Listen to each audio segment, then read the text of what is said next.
Have you ever done the best Christmas special in America with your parents for 5 years in a row? I have.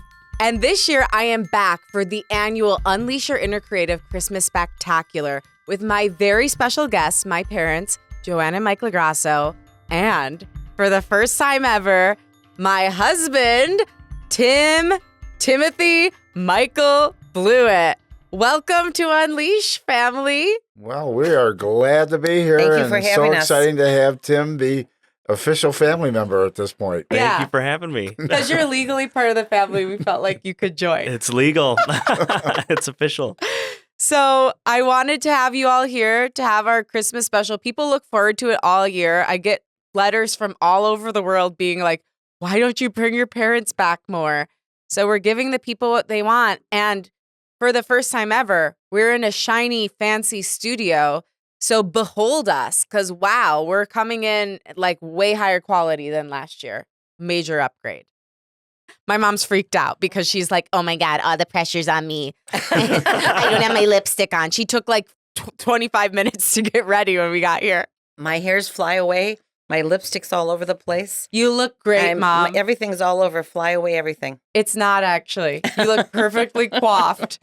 And so today, to break the ice, I want to start out with a little game. It's a Christmas-themed game. We did it last year. Mom, you can't be zipping your purse and unzipping your purse in the middle of the podcast, okay? Sorry. She's literally taking her purse out and putting things in different compartments. She's got a Ziploc bag. What do you got in there? Show the crew. My lipstick. I have lipstick, comb. I've got all my essential things. I have to have it. Okay. Well, go ahead and reapply your lipstick. I'm going to ask the first question.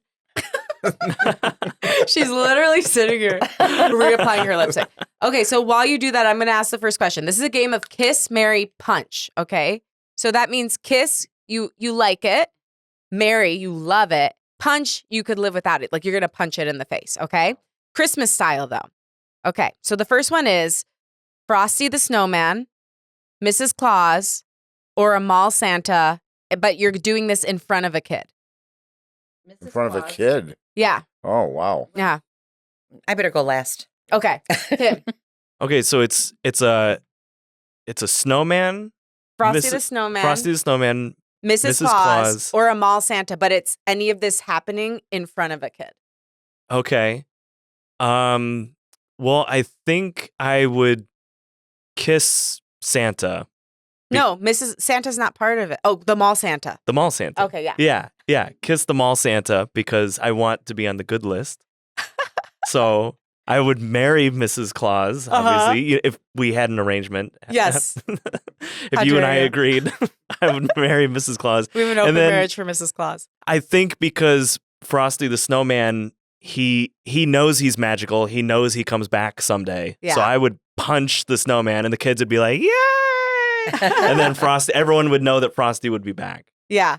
I was feeling benevolent feelings toward all three people. So, first of all, Frosty the Snowman, good example for kids, and I would probably give him a kiss. Okay. And then Mrs. Claus, I didn't think of marrying her, but certainly a kiss. I wouldn't punch her. That would be awful.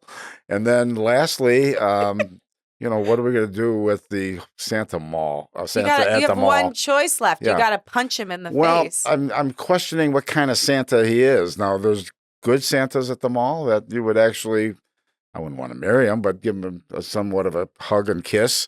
And then there's really bad Santas, which I would definitely punch out. So So you're going to punch mall Santa. yes. Okay. And Mom, Who is he marrying? you married Mrs. Claus. Oh, Mrs. Claus. Okay. Right? Well, I'd give her a kiss. I don't know if I'd marry her. So you 'cause I married have a Frosty the beautiful wife Snowman. already. So he married Frosty the Snowman? Oh, I have to marry one of the three? Yeah. Okay. Frosty the Snowman. Okay. Mom, Which is first, the kiss, the marry, or the punch? whatever you prefer. Okay. So I would kiss Santa. No, I would kiss Mrs. Claus on the cheek. Okay. Okay. Give her a little hug and kiss on the cheek. Then I would marry Santa, Mm-hmm. and I would give the snowman. It's Frosty the Snowman. He's made of snow. Yeah. So I could punch him. It won't hurt him, right? And I don't know would how just be- snowman's He's made of experience pain. snow. it would just be a gentle, tiny little, playful punch. And Yeah. the kids would love it. Okay, great. Yeah, and I would kiss the mall Santa I would kiss Mrs. Claus. I would marry the mall Santa in front of a kid, and I would punch Frosty. Easy. Oh, Very wow. easy. Okay. All right. You two are in alignment. Yeah. Okay. So the next one, Christmas Eve, Christmas morning, or New Year's Eve. Kiss, marry, punch. I think I would kiss Christmas Eve because it's sweet, it's nice, it's happy, it's quick. I would marry Christmas morning because of family and presents and joy and everything that comes with Christmas morning, the reason for the season, baby Yeah. Jesus. And then I would definitely punch New Year's because New Year's is a very punchable holiday. You have fun. I think you don't have fun sometimes, and I think it deserves to be punched. Okay. Dad. Tim, you and I are more aligned than I ever thought. I think exactly the same way. I think Christmas Eve, you kiss. It's a beautiful lead up, but Christmas morning is the ultimate event. That's what you marry. And then New Year's Eve, or is it New Year's Day? I just haven't had great use for that. You're useless. I just feel that's a punchable event. All right. I'm going Mom. to ditto what he just said. I'm going to ditto it too. That one wasn't even hard. Right. It yeah. was just too easy. Let's do, instead of that, ornaments. So it's Christmas, like Christmas tree things that you can put on a Christmas tree. Ornaments, Christmas lights, tree topper, kiss, marry, punch. Say them one more time. Ornaments, Ornaments. Christmas lights, tree topper. Okay. I would, as much as I like Christmas lights, I think I would punch them Oh, babe. Broke my heart. because, and the only reason why is because of the tangling and untangling. Because Yeah. I just know like ornaments don't have that same function. Like you can separate ornaments pretty easily and they can easily go on and off the tree. Uh-huh. But the Christmas lights year after year, I'm just thinking in my household, we had some gnarly lights that were in tubs and they came out and it took forever to unwind them. So I think I would punch the lights. I would kiss the ornaments and then I would marry the top because it's the one and only. It's the top. Now I got a different viewpoint. Now that Christmas lights actually come embedded into the tree, which makes it very easy. I would, number one, marry the ornaments because I think that's what really adds the pizzazz to the tree. The Christmas lights I would kiss because they're very simple. And I have had the hardest time with tree toppers.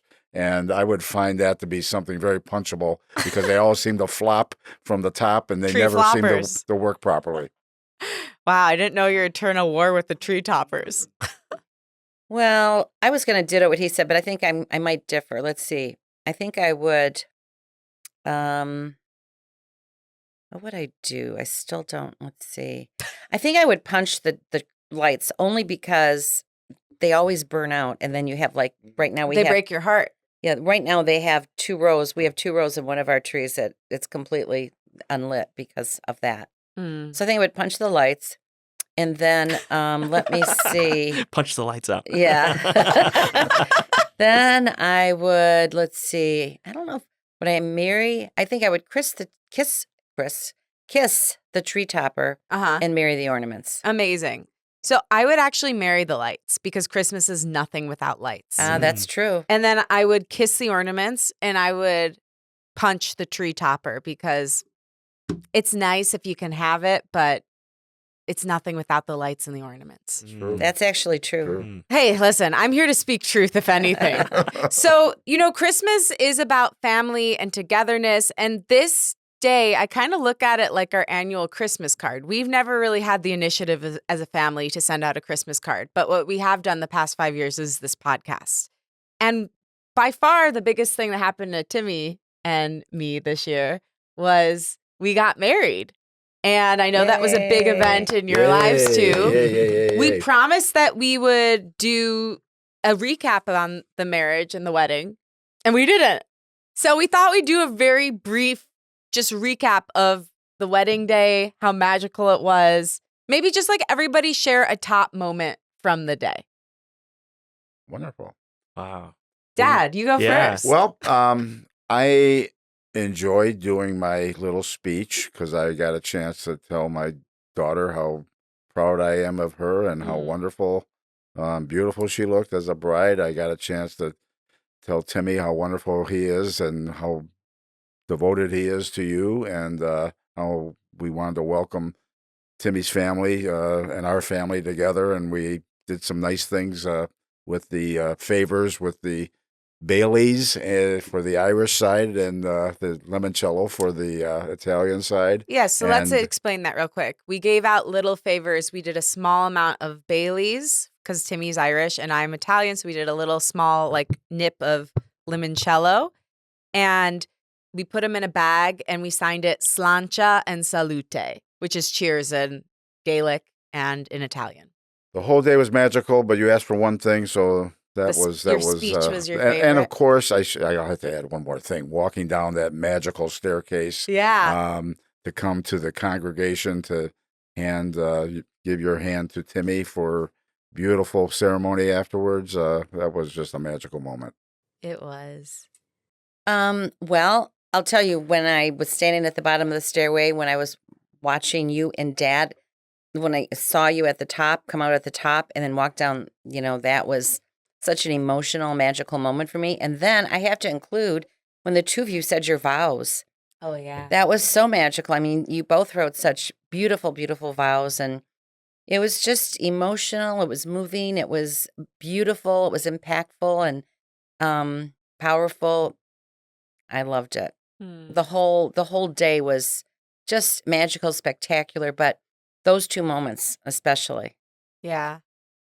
You want to go, Tim? Sure. Yeah. So the whole day was spectacular. And to get just one moment, I don't know if I can, but something that really stands out to me throughout the whole day was just the fact that we sent these invitations to our friends and family, especially, and from all over the world, they showed up for us. And from all corners, I think we had 3 different continents represented. So the fact that these loved ones showed up for us, and then specifically, I'm thinking of the dance floor at the end of the night. I mean, the dance floor was popping the whole time, which was awesome.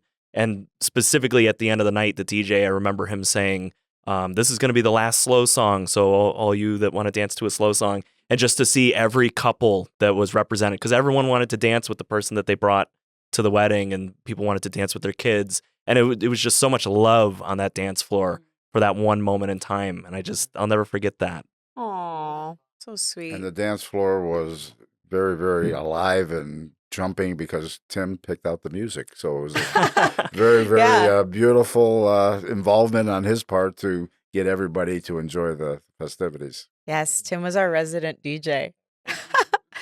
I loved every single second of the day, honestly. Like nothing could make me upset that day, even when my dress almost flew out the back, which we'll save that story for another time because it's crazy. The back of the car, to be clear. But my favorite part of that day, besides the ceremony, which was the greatest, and our vows were so beautiful, and just walking down the aisle with both of you was so powerful and incredible. But my favorite part was when I turned to Tim, and it was like right after everyone had given their speeches and we'd had dinner, and I looked at him and I said, every single second was worth it. Every moment of stress, every time of being like, why are we doing this?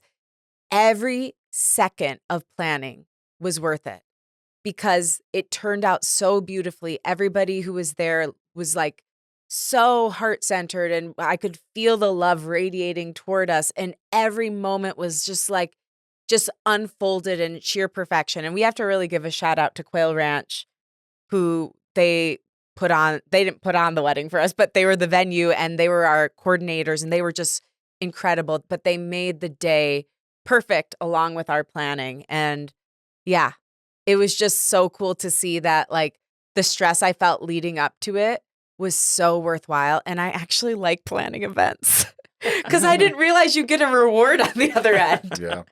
So now that I know the reward of all the stress, I'm like, oh yeah, I want to plan another event. And yeah, it was the best day ever. I always thought people were corny AF when they used to say, my wedding's the best day of my life. But now I'm like, I get it. It was the best day of my life. It was awesome. You had everything in one day. Yeah. Just like good food, good music, good people. The sites, like we were moving in and out of different areas on that whole ranch. Yeah. I got to give a speech. Yeah, the speeches. Yeah. And the night before, I got to sing.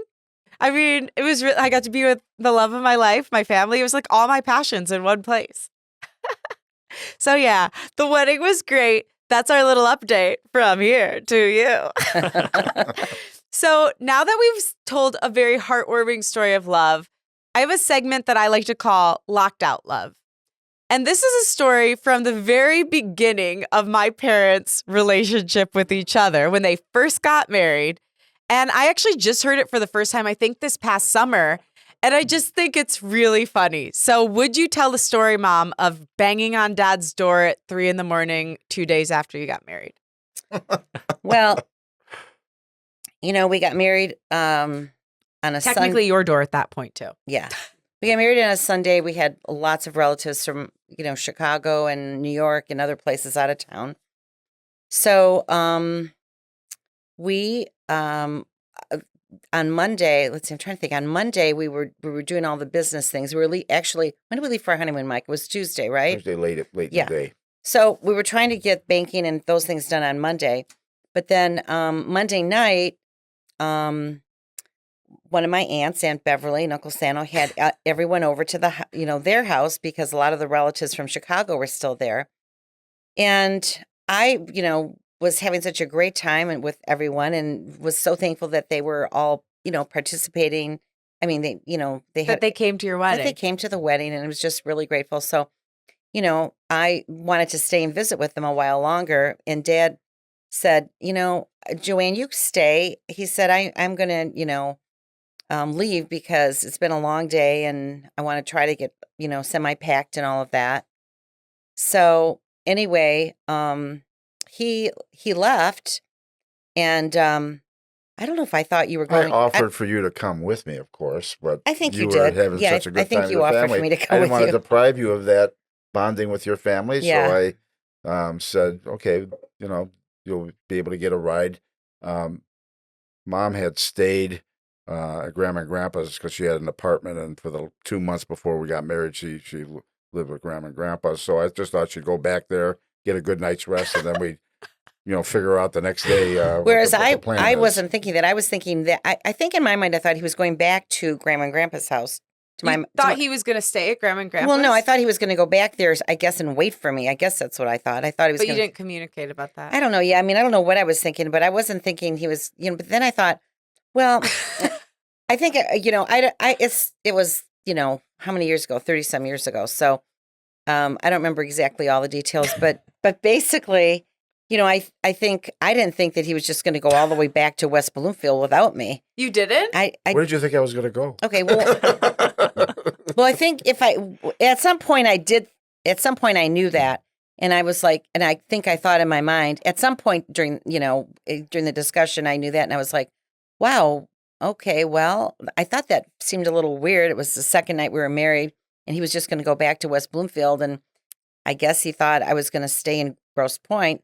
And I thought, well, that's a little, second night we're married. But I'm like, okay. I wasn't thinking, you're tired. It was a long day. So what happened next? So I go back to Grandma and Grandpa's and they both said, well, where's Mike? And I said, well, I think he went home. He went home, to his house in West Bloomfield.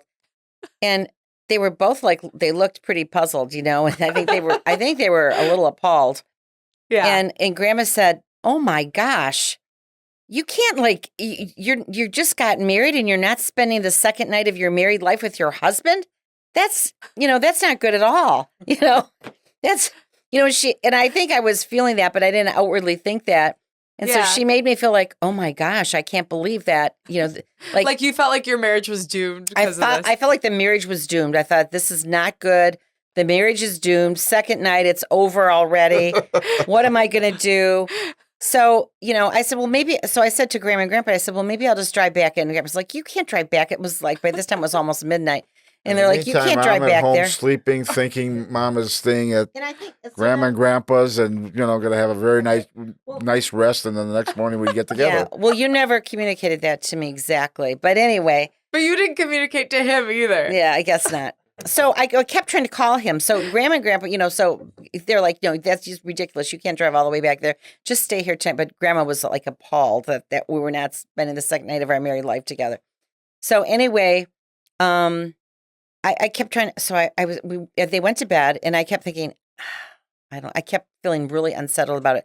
So I tried to call him. He didn't answer the phone. He's a deep sleeper. One thing you gotta know about my dad, he could sleep through anything. Yeah. So I kept trying to call, and all of a sudden I just had it in my mind that I guess I'll just drive over there. I don't know, by this time it's probably, 12:31 in the morning, maybe later. I don't even know what time it was. But this was before cell phone, so I didn't have a phone. Probably the phone was in the kitchen downstairs that was ringing, and I no, there's a phone in the bedroom right next to the bed. Well, there was a phone there, but anyway, yeah. So I get in the car. So Grandma and Grandpa they're sleeping. I leave. I don't tell them. I'm not going to wake them up. I sat there because they don't want me to drive. Obviously, that late at night, it was dark. It was dark, of course. Did you write him a message? I don't know. I don't think I did. I don't know what I did. I don't remember. I should have written them a message. That would have been the logical thing to do. Mm-hmm. But I don't think I did. All right. Yeah. So anyway, and I don't remember if did they call that night? Anyway. Anyway. So you drove to Dad's house. So I drove 45 minutes. So I drove 45 minutes over to his house in West Bloomfield. And I'm thinking, I said, I'm just going to go knock on the front door because, I don't have keys to the house to my new husband's house. Another detail I forgot. So I'm knocking. I ring the doorbell, knocking on the door. Ring the doorbell, knocking on the door. This went on for like 5 minutes, or more, 10 minutes, and then I started pounding on the door. And then I'm thinking, you know what? I'm going to go. There was a little strip mall about 2 minutes away. I thought I'm going to go up to the strip mall. I knew there was a payphone there, and I said I'm going to call him from the payphone. So I leave the house. And let's just pause for a second. She did not have a key to your home. Like, Tim had a key to my apartment after we've been dating a couple months. Like, how did this not ever happen? Yeah. Leading up to the marriage. I had no key to my husband's house. I had no key. Which was now your house. Which was now my house, but I had no key to my husband's house. Why didn't you ever give her a key? Yes. Were you very private? Why is that? You probably didn't ask for it, and I probably didn't think of it. Why did you not give me a key, Mike? It was going to happen once we were totally settled in. So anyway, I went to this little strip mall. I went, I called like 3 or 4 times. No answer. So I said, I'm going to drive back there. What am I going to do now? I don't want to drive all the way back to the east side. It's who knows? It was probably 3 a.m. by that time. I don't even know. So I go back to the house, pounding on the door, ringing the doorbell, and I'm yelling, Mike, Mike, and I saw like a neighbor's light flick on, and I thought they're going to think I'm crazy, but I'm like, well, they probably, because I'm yelling, Mike, I thought maybe I should I think I even got a stone, like a little stone, and tried to throw it up to the window, I've done that before. To the bedroom window. I even tried that. And then I'm ringing the doorbell, I'm pounding on the door, and all of a sudden I hear a car pull up, and I'm like, oh shit. I look, it's a police car. And I'm like, oh my gosh, they're probably going to think I'm some crazy person. I'm like, because I bet one of the neighbors called. They hear me yelling, Mike. Yes. And, and I'm pounding on the door and there's no, and so he walks up to the door. He said, can I help you, ma'am? And I'm like, oh, I think I was on the verge of tears. And I might have started to cry, but I said, I'm really sorry. I said, but I can't get, I just got married. I just got married yesterday and I can't get into my husband's house. There's no way he thought you were married to him. He thought you were I just got married. I can't get into his house. He goes, you just got married? So I said, yeah. And then I think he asked me for some details, and so he couldn't look you up on the record. He was asking for details, he said, well, I don't remember the other questions he asked me. And he said, he said, what do you mean you can't get into your husband's? I said, well, I lived on the east side. My husband, now he was here, before he's my husband. I said, we just got married yesterday. I said, then I went through the whole story. I said, my relatives from Chicago were here. I was out of town. I wasn't out of town. They were out of town. They were here from Chicago. I was visiting with them. He wanted to leave. And I guess he thought, I would stay at my parents'. But then, I talked to my parents and I felt like it was not a good idea he goes, okay, let me. Then I don't remember exactly. He was probably so exhausted by the time we stopped talking that he was like, "All right, I'll just let her slide." Yeah. So that guy inside's okay. I don't know. So I think then he started ringing the doorbell. He tried to pound on the door. I guess he bought the story. He was probably curious to see how it ended at the very least. Yeah. Like, is she really married to him? Because, otherwise he would think, he might have thought I was a little nuts. Might have needed to book you. Yeah, he might have thought I was a little nuts. I don't know. But all of a sudden, then, I don't know what happened. I don't know if him pounding or ringing the door. All of a sudden, he woke up.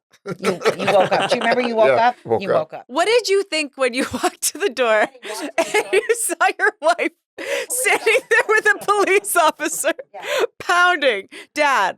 I don't even remember the whole story. I mean, it's terrible. I don't know how you couldn't remember it. I must have had some mental block. Yeah, I don't know how you possibly could not remember that I must have been still in a stupor because I probably opened the door, let you in, and said, "Yes, this is my wife, officer." He questioned. Yeah, he said. Off he went. He said, "Hello, are you Mr. LaGrasso?" And he said, "Is this your wife?" And then I think I went on to explain. Well, I got upset thinking that it was not good for us to spend the second night apart. So I drove up, and I think the police officer was just like, "Okay, well, is everything okay?" Be, yeah, right. I don't even know if he asked for identity. He might have asked for my driver's license. I think he might have asked for my. It was so long ago, I don't remember all the details, but you remember a lot of them though. Yeah, I do remember him coming to the door, being all like, sleepy eyed, and like, "What the heck are you doing here?" Thinking that she was staying at her mom and dad's, and we were going to reconnect in the morning. Yeah. Anyway. Well, it's quite a tale. That's Locked Out Love. That's our segment. So the next segment I want to do, and it's kind of fun when we do these because I feel like I get to kick back to my old radio producing days and do a lot of really fun segments because podcasts are not typically as segmented. But one of my favorite segments that we just started doing last year is Tiny Tim's Tales. And there's a song that goes with it. You might remember. Ready, baby? 1, 2. 1, 2, 3, 4. Tiny Tim's Tales, Tiny Tim's Tales, Tiny Tim's Tales, it's Tiny Tim's Tales, Tiny Tim's Tales, Tiny Tim's Tales, Tiny Tim's Tales, it's Tiny Tim's Tales. This is the segment of the show where Tim typically shares a tragic Christmas story from his youth that he actually finds funny for some reason and has a little bit of humor to it, dark humor. And honey, I'm wondering what you got for us this year. What is your Tiny Tim's Tale? So I will say that this does come with a caveat for little kids. So it's not that it's not safe for little kids, but it's just... It might involve Santa, hint, hint. So if you have a child with you in the car or you're playing this out loud while you're cooking and you have a child that is expecting a visit from Santa this year, maybe put it on pause and listen to it a little bit later, okay? There you Get go. what I mean, Mom and Dad? Wink, wink. All right. Go ahead, Timmy. So I come from a family of 9. And this particular year, I think it was 2000... 9 total. 7 children. 7 children, 2 adults. 7 kids, 2 adults. That's my family. And I think this year was 2000 or 2001. It was somewhere at the turn of the millennium. And I would have been 9 years old, 10 years old, maybe 11, but more closer to 8, 9, 10 years old. It's that time of your life when you still kind of believe in the spirit of Santa, the magic of Santa, but you're not sure. And so the story starts. I was on a field trip with my school or something. And I forget where we were. We were at a restaurant or we were doing something on a field trip. And the teacher was like, okay, everyone go to use the bathroom and then come back and we're all going to get loaded up on the bus. So I'm in the bathroom with all the other kids, all the other boy kids. And for some reason, everyone is like turns and points the finger at me. And they're just like, yeah, Tim, he still believes in the magic of Santa. He still believes.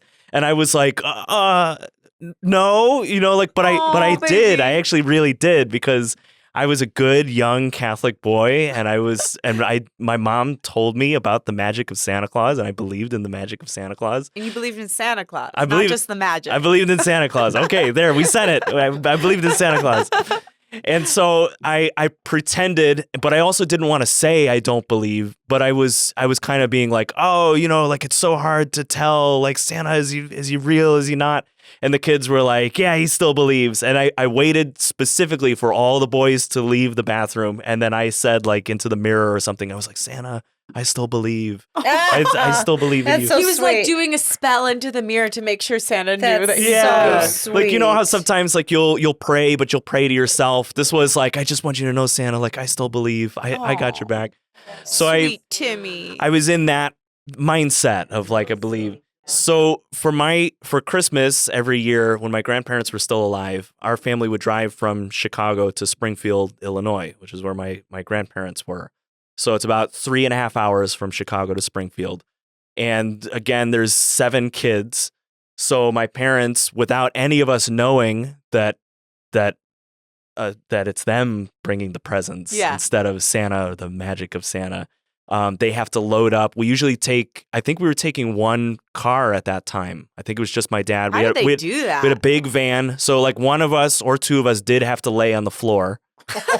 I usually wanted to take the floor, but we just imagined that. Tim got his alone time down there. Yeah, plenty of alone time. But I think I imagined that most of what we were packing in the trunk space or the back of the van was like clothes or mom and dad's clothes or whatever. I just never imagined that there might be gifts back there. Yeah. So How could you possibly get 9 and all those gifts and all the things for staying in Springfield? I don't know Yeah. how they did it. Yeah. Seriously. Sometimes- Shout out to Patty and Joe because that's a lot. Yeah. I remember later on we did start to take 2 vehicles when kids started getting older and there was really no space. But I remember, I'm pretty sure we were just taking a big giant van. So it used to be one of these vans that like football players would be driving in because they had Okay. like these captain's chairs. Okay, So it was yeah. like you would have your coach driving and then 2 of your Wow. captains and then another seat and then another section in the back. I don't think they make these vans anymore, Hmm. but we had one. So all of the gifts are put into the van and they're driven down 3.5 hours to Springfield. And then this would have been a couple days before Christmas Eve. So Christmas Day happens and all of us are like, oh my gosh, like Santa's been here.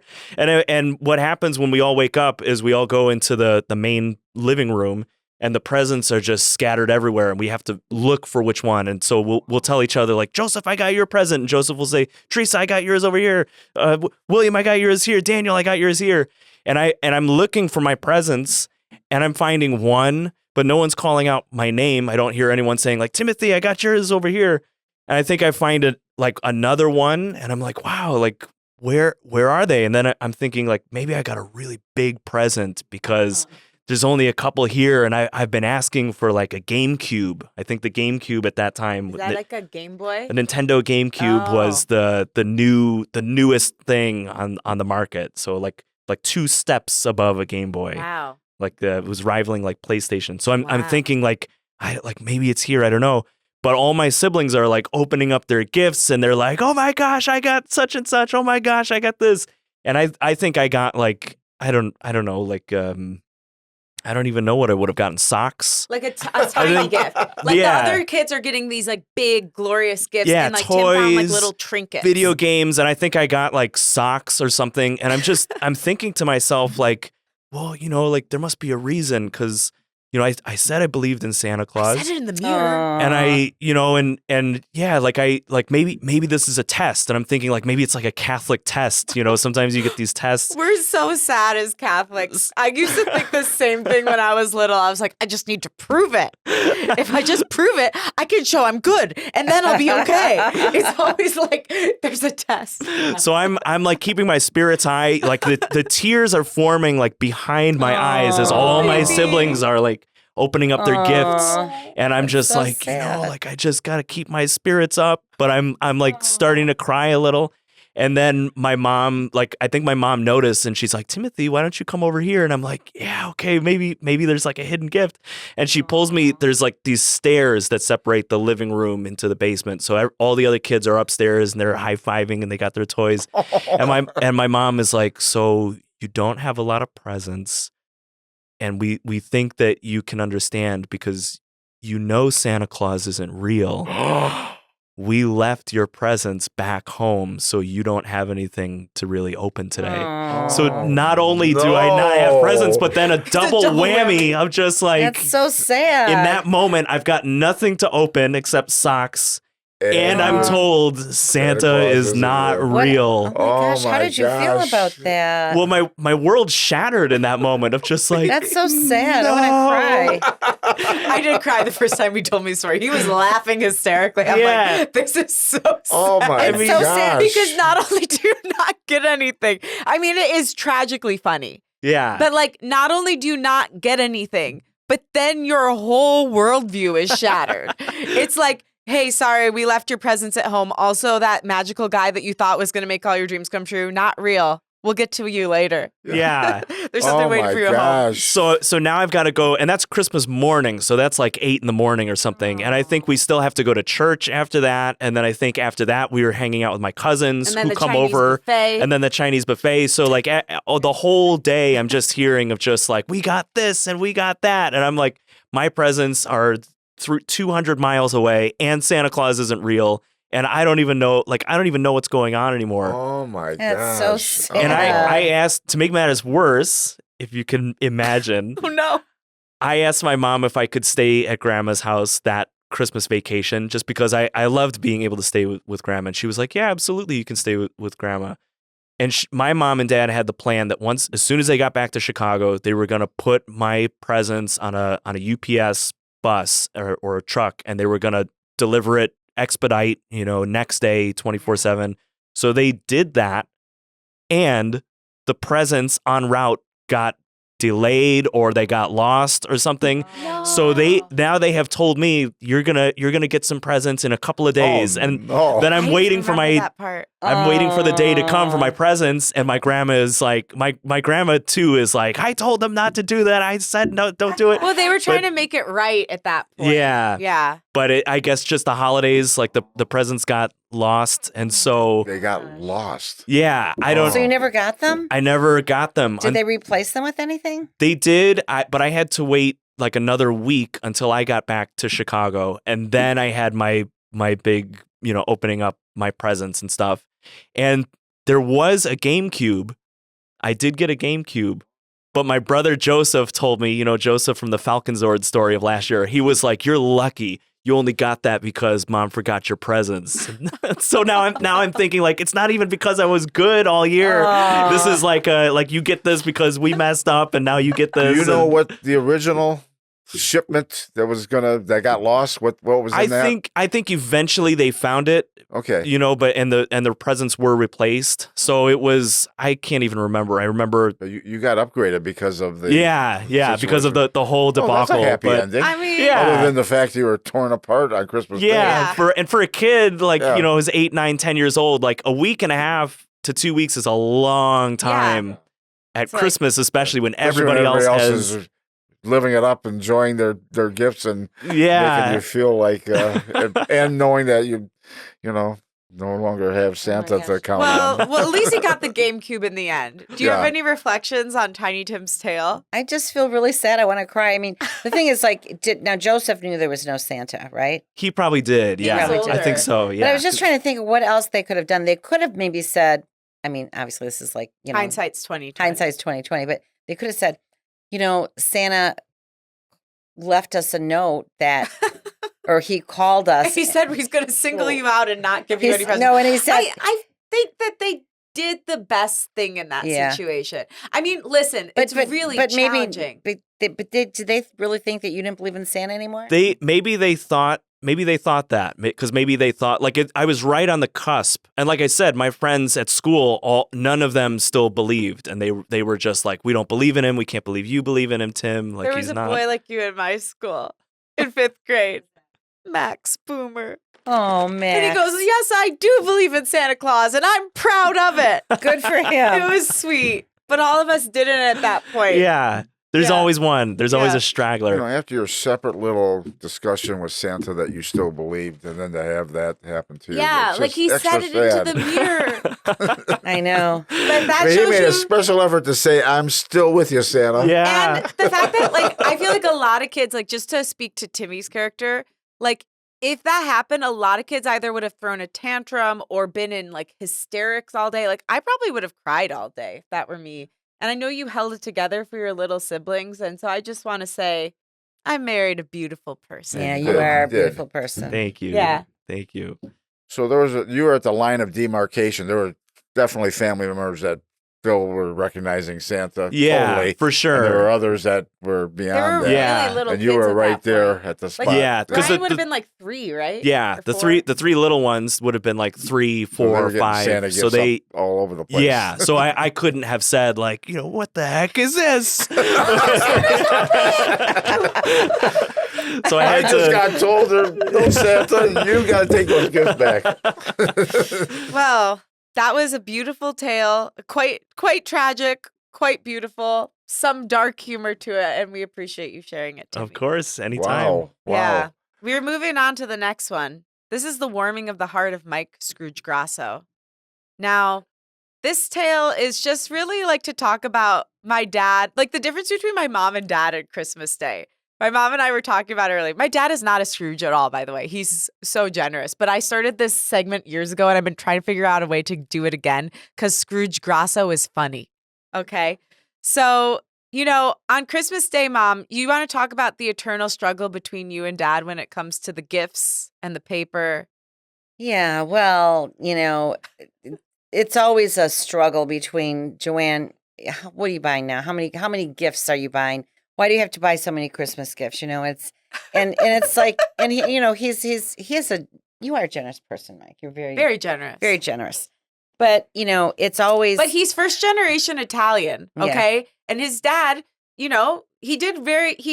was a working class guy, but like he saved well. He invested in the stock market. Like he saved, and that's how you guys survived. Right. Right? Right. And so I think that you can, you've had an incredibly successful career, but you've still got that working class mentality in you.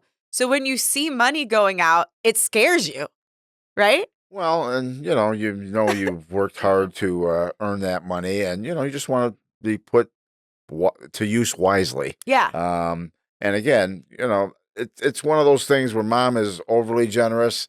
I'm a little more of a, I'll call it quid pro quo type of guy. If I give, I expect something back. But that's not always Not the from case. me, though, right? Not always the No. case. No, but get you something, It's just of course. I want to make sure it's something. If you're going to buy something, it's something that somebody really wants. Not just buying a bunch of frivolous stuff and throwing it at them, hoping that some of it is desirable. Do you think I buy frivolous things?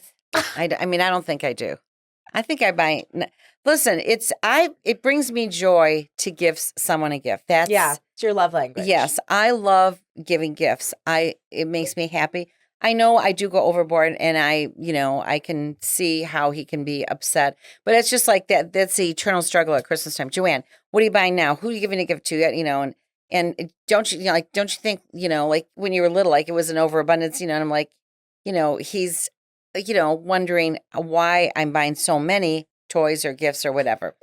But and then let's see, what were we talking about earlier? Well, you said that every day at Christmas, he's always collecting all the wrapping paper. Oh yeah. So on Christmas Day, this is the And, thing. like, So folding things. he's like, when you were little, he had this we had a giant video camera. So I would make him tape every single second of you opening the gifts. Like you'd have to start right at the beginning. You got every single, and it would be like an hour you were opening gifts. Yeah. So every single second, I wanted it all on camera, and and think you were very good about that, Mike, doing that. And then, but he was very meticulous about making sure that all the wrapping paper he didn't want it all laying around, which I understand. We want to keep things neat and tidy. But he was like, he had this little garbage bag. Then he was always like taking the wrapping Still paper. do. And that's what he still does. It's his that. passion. Dad Yeah, loves he things loves like to do that. Yeah. And Collecting I all like the to wrapping tidy paper. up when we're done. Yeah. yeah. But anyway, should I talk about? Yeah, there's a big reveal that we want to bring up. Big reveal. Yeah, speaking, so, the presents, there's an eternal struggle between my mom and dad when it comes to presents, to spending around the holidays. There's always a tug and pull. My mom always wins in the end, but my dad has a lot to say about it. She cannot be tamed. She's like Miley Cyrus in that way. So there is a big reveal I think that mom wants to share with you, because the holidays are a time to be honest. And mom did a little something that, well, you go ahead. Well, no, he's always talking about, Let me hold my chest. It's not that big a This deal. might be something It's not that big of a reveal, but it's a medium reveal. Yeah, it's a little reveal. No, you're always talking about the American Express card, and is because you get great miles on it. We get Delta. great miles on it for Delta, so I'm always charging everything American Express card. So he's always asking me, so can you look at your account? Tell me what it's at right now, or look it up. And then he'll say, okay, my American, because he's got one in his name, I've got one in my name. So a few days ago, he said, so my American Express came in. That means yours is coming in usually a day or two later. And I was like, oh no. So it actually came in a few days ago. And I would sometimes hide the bill. I have to admit, in years past, I would hide it for a few days, not forever, just for a few days. Just to buy yourself some Just time. enough to give me a late fee on the credit buy card. some time. I would hide the bill. And then I would eventually give it to him, when he was in a really he's always in a good mood, but anyway. So yeah, so a few days ago, the bill finally came in and I said, Mike, let's not open this today. I said, let's just take it. I said, let's just wait to open it. I said, you said that to him? This was, I think it came on Saturday, the day you We were flew coming in. to Can you pick you up. corroborate this? Well, yes, I was going to pick you two up at the airport, Mm-hmm. and I didn't want to spoil the moment, so Mom just took the envelope from American Express, and I haven't seen it since. And so then what'd you do? Yeah, so I actually have it hidden still. She hid it. Yeah, I actually have it hidden. And I remembered the other day, I forgot that I hid it, but then I remembered yesterday and I thought, I'm just going to leave it hidden. I think it's good for now if it stays hidden because, it's, why get, excited about it, because the only thing is, it'll be a eventually large. got to get paid, and there is late charges and high interest. So Oh, yeah, but it's I only do been a want to few stay days, on top so. of it, even though the news It's might just be a few really days. bad. In the words of my mom, it's just a few days. Yeah, Let it linger. Yeah, it's just a few days. Don't let it ruin your holiday. Yeah, but did you remember that I took it? I do remember you took it, and then because I haven't received it yet, I know the news is going to be very bad. It's probably not going to just imagine it's going to be very bad. Then when you see it, you're going to be so pleasantly Oh, surprised. yeah, that's good. Yeah, Plan for the worst. yeah. Hope for the best. Yeah. Hope for the best. That's right. Yeah. So that's the big reveal. That is a big reveal. That's a big reveal. I think it's fine, and I think you're right. I think we didn't want to spoil the mood because we're so happy that Tim and Lauren came home for the holidays, and but at some point, please do the reveal and let me know. And Only I know where it we'll is take right care now. of it. That's beautiful. Yeah, it It's really- great to have that kind of power. It really is. Truly. Well, thank you so much for sharing that. There's something else I wanted to ask you guys on the podcast that we talked about doing the other day in the vein of like talking about marriage. What is the way that you feel like for each of us about our spouses that you feel that the other one has changed you for the better in the course of your marriage? Well, Mom is a very generous person, so I've always said she makes me look good when maybe on my own I would not be as generous and as giving, because I think I did a little personality test when we did this thing called the journey, and there were a group It's sort of like a marriage there was a encounter. group that were givers. But when you're engaged. Yeah, there was a group that were givers and a group that were takers, and I always thought I was a giver, but apparently when I took whatever the test was, I found out I was a taker, which is not a Wow. good thing. So Mom has made me more of a giver, and I do appreciate that. Mom, what did you settle on with Dad? Because I did ask them this question as a precursor so they didn't get stumped. Well, I think that Dad, he's obviously great husband, great father. And I do tend to go over the top sometimes with things. I do. And so I think that, Mike, you have helped me to be more in line with how I don't have the right words here. Obviously, I'm like going on and on and on, driving everyone nuts. Let's see. I think that you've helped me to Be be more accountable to yourself about what Yes. you're Thank you. actually There you go. spending money on, and is it the right And also amount in for terms the, of, I do love giving gifts, but I have to, I have to tone it down, So like the fact that you're different in this area, actually, this is a problem I think a lot of people have where they're like, I just want to marry someone who's like me. Like certain things, yes, you have to have the same values. You have to have similar goals in life. But having somebody who has a complementary skill set to you, who's actually quite opposite from you in an area, can be a beautiful thing because you get the opportunity to learn from each other.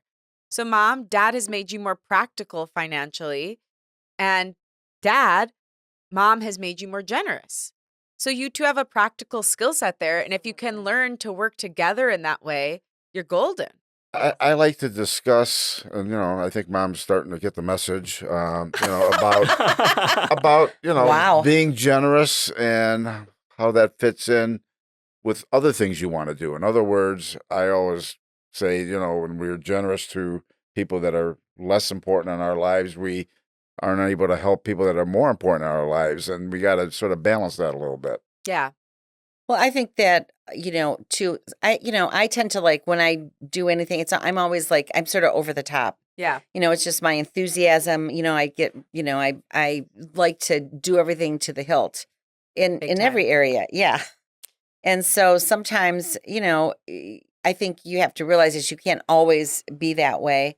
So I think, Dad's taught me, Mike, you've taught me to, just. I know what you're doing. She's covering up what she thinks is her double chin with her hand. I have to cover my double chin. That's why she doesn't just love resting her hand here. I'm just looking at the camera. No, you look beautiful. Seriously. I don't know. Like the microphone's covering up. Oh, it is? Yeah. Oh my gosh. Amazing. Amazing. If I would have known that, I wouldn't have to worry. If it's covering right there, that's great. But I don't know. There's a camera there, so I'm not sure. But anyway, I can't guarantee you how you're shot, but anyway, no. So I think I do tend to go over the top in everything, and sometimes when I worry or I worry about something, I'm over the top in that too. So I think he helps calm you down. Yes. Yeah, he's your rock. Yes. So thank you. Thank you. We'll see how good that rock is doing when that American Express bill shows up. Might turn into a boulder. You know what? I've got a really fun idea for before we open the American Express bill, we can all guess how much it is. Or maybe that is fun. Okay. And whoever guesses right has to pay it. Yeah. Yeah. Just kidding. I don't want to pay it. Timmy, how have I positively influenced you? Yeah, well, I think there's so many things to start. So it's difficult for me to narrow it down. But I'm thinking specifically about like living a life of abundance. Like I feel like I had one sphere of abundance and seeing the world. And I know that you usually have this phrase of like everything is always working out for me. Everything is always working out for me. Everything is always working out for me. That's from Abraham Hicks. But yeah, when you say it, magical things happen in your life. Yeah. And so like I have felt that in my own life, but in my own way. So like even when I think about the Tiny Tim story of like losing my presence and having to make humor and make light of it, I think I still have only imagined one sphere of what I could have access to. And I know that being with you, you have shown me that there's a whole new sphere of what life could be, and like there's whatever I was thinking or imagining I deserved or could have, there's a whole new sphere out there that is much bigger and rounder and wider and greener. And so like that has been interesting for me to be a part of your world and to realize that and to see what's possible. Aw. I love that. And I also love the one you said the other day. Remind me, what was see, like I said, there are so many that No, the one you said the other day was that I like made you more patient with people Yeah. and give them more chances now. Yeah. It's true because I have a tendency to, if I get slighted in any way, to just be like, okay, great. Screw you. You're no longer in my life now. I'll be polite about it, but just kind of like that'll be that. But then you have a way of giving people many chances, second chances, third chances, fourth chances in a good way, not in a way of like not understanding the respect and boundaries, but in a way of like, I still believe in the good of this person, and so I will still show up no matter how this person is behaving toward me or what they have given me. I'm going to still show up and be my best self and not let it affect me. And so that has helped me to realize that like maybe I don't have to just keep someone at arm's length immediately. Mm-hmm. That really made me happy when you said that. That's why I wanted to bring it up. But it made me happy because I do think that is one of my best qualities. And it's like, yes, you never want it to be like to the point where you're allowing people who are abusive in your life. No, not like that. But people are mostly good. And if you can just love them for as much as they're able to give you, like you can still have them in your life. Yeah, maybe you don't let them in as deep, but you can still love them. And you also never know when they're going to change. I've seen people change profoundly. And so it made me really happy because I don't know. I think I heard this thing and I really find this to be true in my own life. Do you know the number one thing that caused someone to be likable? Like that they've studied this. So like the number one thing that causes likability for humans. No. What is it? You're asking the Yeah, question? do you know what it is? Making somebody feel good about themselves. Is No. it No? a smile or like openness? Sort of. Vulnerability? It's liking other people. Liking other people. Liking other people, generally thinking well of other people makes you likable. Wow. So explains why I won Homecoming Queen. Because I like people. Yeah. I do. I really like people. It's like, it's hard for me to find like, oh, say that person's a bad person. Like I very rarely say that. And if I do, you better run from that person. Yeah. They're scary. They're the devil. That's true. You're always defending But- people. Yeah, because people are mostly good and none of us are perfect. So anyway, I love that. And Timmy has changed my life in so many ways. I would say number one is listening. He taught me a deeper, different definition of listening, which is not just hearing and being able to parrot back what somebody says, but actually seeing somebody, giving them the space to express themselves, and then thoughtfully responding with recognition. And the other thing, like the biggest thing for my own self-development in my own life would be that you were a very integral part in me learning that who I am is the best thing about me and that I don't need to go outside of myself to earn my worth.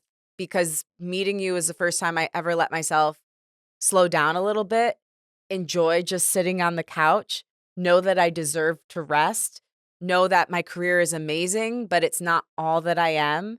Like you loving me had such a profound impact on me knowing how worthwhile and lovable I am just for who I am. Beautiful. Yeah. Yeah. Beautiful. And the vows you guys did for the wedding, expressed all those feelings and more. Yeah. It was just incredible. Yeah. Tim also has a lot of trust in the universe, even though I say like everything's always working out for me. Like I get really scared too. And Tim has trust sometimes. And then I have practicality sometimes. And I think those are good. They balance each other out and we get to learn from it. Yeah, with each other. because you seem to trust in an active way of like you trust but verify. Yeah. And I like trust in a passive way of just like, all right, like a surrender way Yeah. of like, all right, whatever you want of me, universe. Yeah. You're like, it's all going to work out. But then sometimes I'm like, what's the plan? Yeah, it's all What's gonna the work plan out. to but- make sure it all works out? Yeah. But together we're unstoppable. Yeah. If we let it be. Yeah, because you need a little bit of both, I think. Yeah, you do. You need some of that passive surrender, and then you need some of that active. So are you a trust and verify or just a trust? She's a Or- trust. Yeah. You and Mom and Tim are very similar, and you and me I are was going very to say, similar. you and I are You know, a it's trust like and it's so verify funny. person. I grew up thinking I was exactly like my mom. The older I get, the more I'm like my dad. I'm like you in a lot of ways. I'm very warm and like personable, and like I love people. I love giving people compliments, but like a lot of like the business parts of you, Dad, I'm very much like. I think you expressed it the other day when you said, I love making money. Well, that's when you send out a bill and, to a client. It feels great to send an invoice. I'm going to be honest, but it didn't always. It used to feel bad. And I think that shows personal growth that I'm like, whoa, I now know I'm You're absolutely worth it. I'm worthwhile. People are getting good value. Yeah.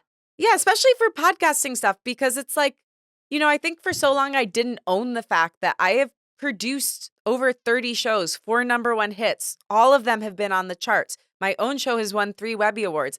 I think I threw that away for so long. And now when I'm doing podcast consulting, I'm like, hell yeah, I've been doing this for over a decade and I'm great at it and I love to help. Wow. And I love being paid well for it and I deserve it. And you deserve it. Absolutely. So. Well, you two are going to be a dynamic duo. Yeah. The two of us. We already are. Yep. Perfect. And you two are too. We learned from the best dynamic duo in Metro Detroit. Okay, so moving on. What has been your highlight of 2025? Oh my gosh. Well, the highlight is the two of you getting married. Yeah, That was pretty great. absolutely the highlight. And then I have to say, that was like the best thing. And there's other things too. But also another highlight was when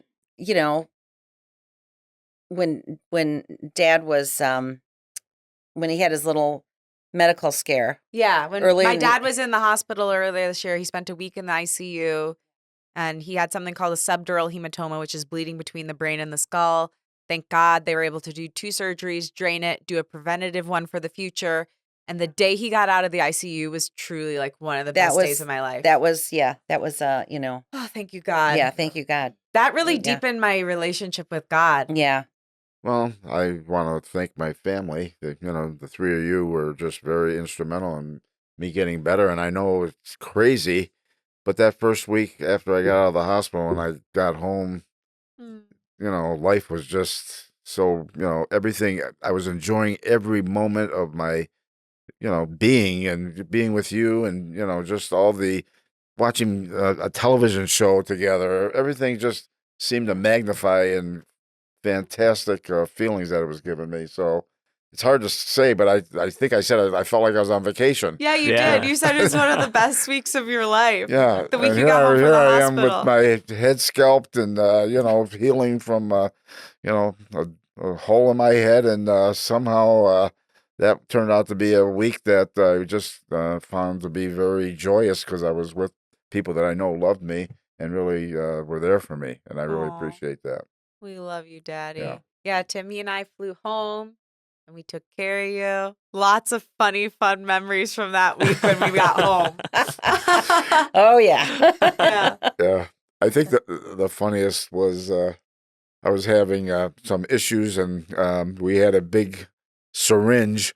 And we thought that maybe using that syringe in a strategic spot would... The turkey baster. The turkey baster. Let's be clear. If we're going to say it, we can't talk around it. Are you okay with saying go this? ahead. Gosh. You may know if you've ever been in the hospital and you've ever had anesthesia, it slows down your whole system. Can't believe you're talking about this, Mom, Mike. it's fine. People love this stuff, including your digestive tract. And oftentimes what happens is you end up getting constipated.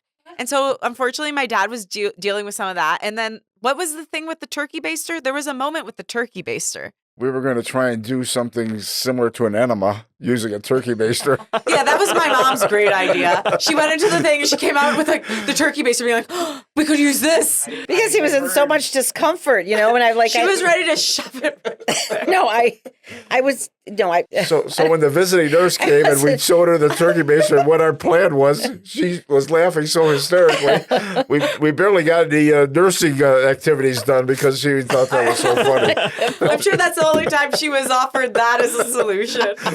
Wait, Timmy, what were you going to say? I had heard, because you guys had said maybe there was something else, a smaller nozzle of sort that was somewhere else. That's what we were looking for. So I was frantically looking for that as I hear, like, I've got the turkey baster, I've got it.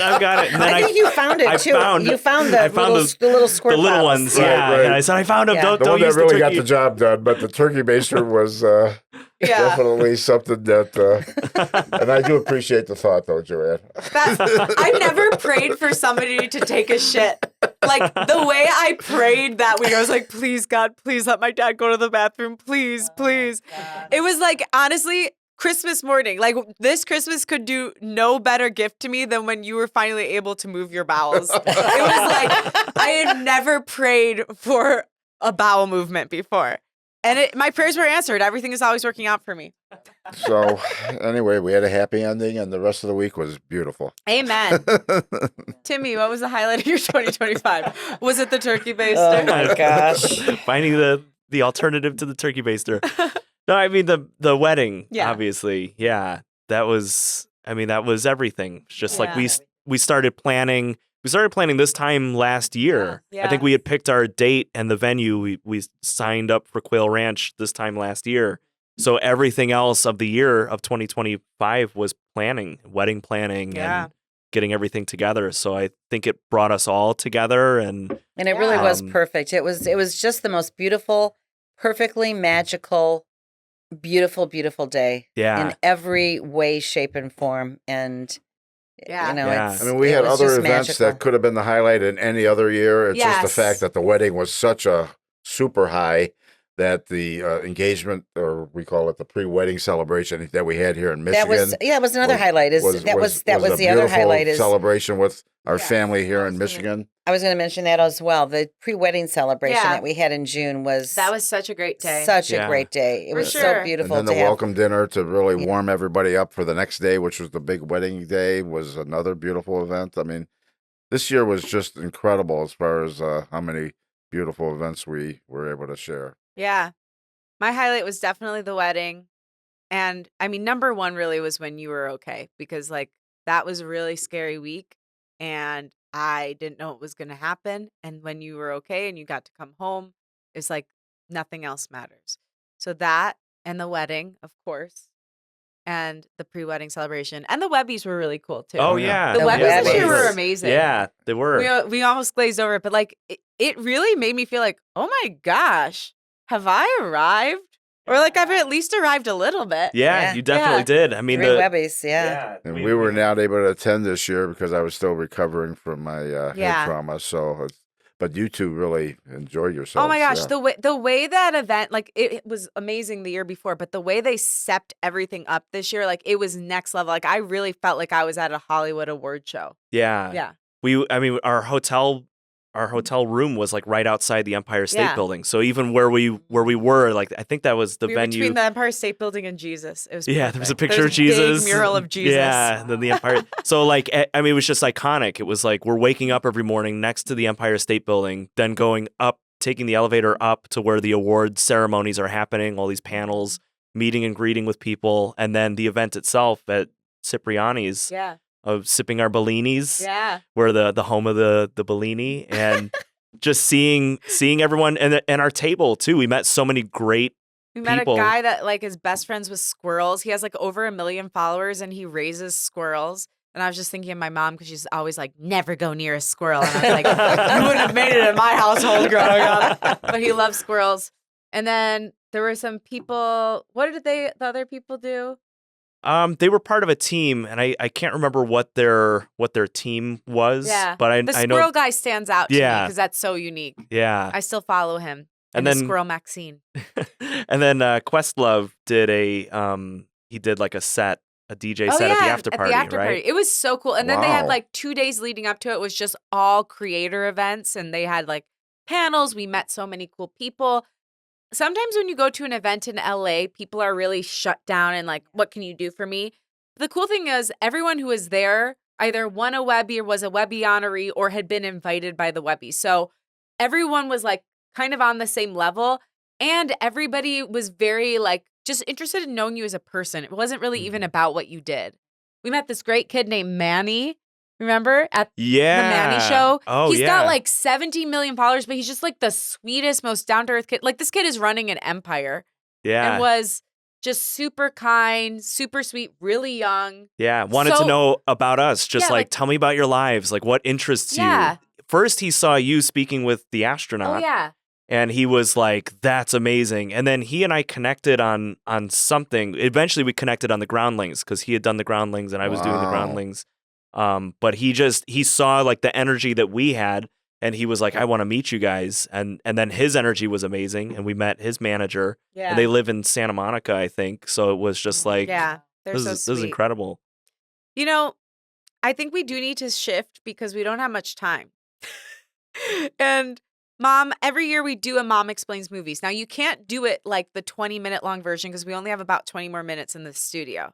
Do you think you can do an expedited version? Yes, because You don't know much about this movie. I don't know much about this movie because I never watched it from start to finish. And the movie is Elf. And the movie is Elf, and I've only watched bits and pieces, and I should have looked it up.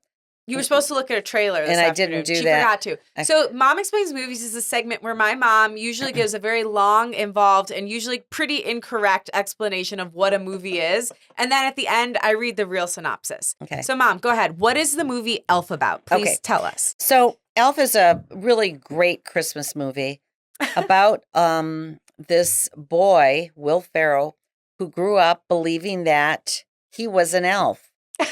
And his dad, let's see, who was his dad? His dad wasn't Ed Asner. His dad was, he thought his dad was, let's see, who was who was the actor that was on? It rhymes with Rob Duhart. Okay, Bob Newhart. Yes, I was going to say he was, Suzanne Plachette was his, his starred in the, one of the, anyway. Okay. So anyway, Bob Newhart, he thought Bob Newhart was his elf dad. And then all of a sudden, somehow, I don't know if it was Ed Asner who was I think Ed Asner was like an elf helper. No, Ed Asner was Santa Claus. That's right. Ed Asner was Santa Claus. And I think he told him the truth, that you really aren't an elf. You really have a real family. But I don't know how he got to believing he was an elf. I don't know what happened. But he decided, I want to go to New York to find my real dad. So he got, he was in his elf clothes, and he actually walked from the North Pole to New York City, and people were looking at him very oddly, but I think it was around Christmas time, so he sort of, in a weird way, fit in. But he was just so innocent, and that was Will Ferrell. And Will Ferrell played the elf. So he's just so innocent and so naive and just so joyful and, What was the elf's name? Elf. I don't remember his name. I think he was Elf. I don't know what his name was. I don't remember. Anyway. So he did find his dad, who was played by, now I can't think of the actor's name. He was a really great actor too. Rhymes with Frames Mon. Let's see. Tell me. What name rhymes with Frames? James. Yeah. Oh, James. Yes, you. Yes, you Yes, are. you. Yes, you are. Con. Oh, James Caan. James Caan. Yes, James Caan. He's a great actor. So James Caan was his real dad, and he's married to somebody, with two little kids. Nice brunette. Yes. No one knows her name. Don't worry about it. Okay, good. So anyway, finally, I think he connects with the little elf, his little son Elf, whatever. I don't know what James Caan does. James Caan connects with Will Ferrell, who is his son in the movie. And, he has elf clothes. He's wearing elf clothes everywhere. And so I don't know. I think at some point he might have got other clothes for him. Oh, but there's like I think somehow he befriended, was Zoe Deschanel, was she in that movie too? Was. She was, I think, Elf's girlfriend, or she sort of befriended him, or somehow they got to know each other and she really liked him. And anyway, he didn't really get the whole relationship thing. I think he was still like elf boy, like an elf boy. So anyway, somehow the whole thing worked out. Oh, James Caan wasn't real happy with him because James Caan had some big corporate job, and I think Elf was getting in the way, and then he did introduce him to the family, and he was having dinner with his his little brother and his little sister, and they were enjoying dinner at the table. But I think they found Will Ferrell, Elf. They found Elf very unique, and Elf found them very unique. But he was a loving guy, and I think his siblings loved him. And I don't know. Somehow then, let's see, they had a lot of controversy, and they had a lot of there was a lot of difficulties, but they sort of all worked it out. And then I think I sort of remember that he decided at the end, oh, man, I'm not meant to be here. I should go back with Santa. But then I don't know if he somehow Santa came, Ed Asner, Santa came, and he sort of I think the elf saw that Santa was there, so he decided to go help Santa. So there was something that happened that he needed to help Santa for or with or about. And anyway, it all worked out. I think somehow it all worked out for they all lived happily ever after. And so Elf, so I think he ended up with Zoe Deschanel. I think they were very happily together somehow. And he became a normal boy, not just elf man, a normal elf man, a normal man. And he realized he wasn't really an elf. And then he did get together with Ed Asner, Santa Claus. He did help him. He helped him towards the end of the movie, he reunited with him to help him. And then I think there was some crash with the sleigh. I don't remember exactly what happened, but is this the end of your synopsis? Yeah, basically they all lived happily ever after, and James Caan accepted him into his family, and Zoe Deschanel, and then he stayed. I think he was still friends with Ed Asner. Oh, Ed Asner. Wait, is that? No, who was Santa Claus? Was Bob Newton Santa Claus? No. Bob Newton.